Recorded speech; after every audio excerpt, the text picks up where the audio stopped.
extended period, usually 10 plus minutes. Your body uses oxygen to convert glucose into energy, which powers your muscles. Examples include brisk walking, jogging, cycling, swimming, or dancing. Benefits included improved cardiovascular health, increased lungs capacity, and better endurance.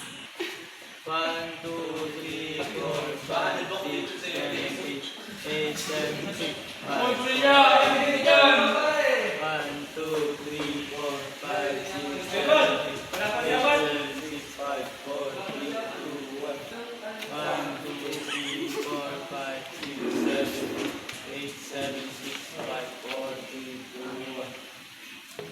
1, 2, 3, 4, 5, 6, 7, 8, 7, 6, 5, 4, 3, 2, 1.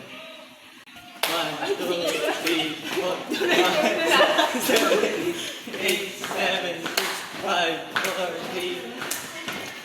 Next. Anaerobic exercise. Anaerobic means without oxygen.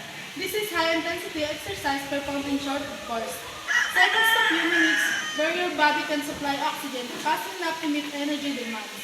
Instead, it uses stores energy in muscles. Examples included weightlifting, sprinting, HIIT, high-intensity interval training, and plyometrics benefits include muscle growth, increased strength, and improved willpower.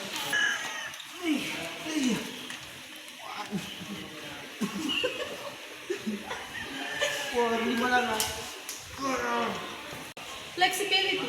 Flexibility refers to the ability of your joints and muscle to move through their full natural range of motion. It helps reduce injury risk, improve postures, and enhance movement efficiency.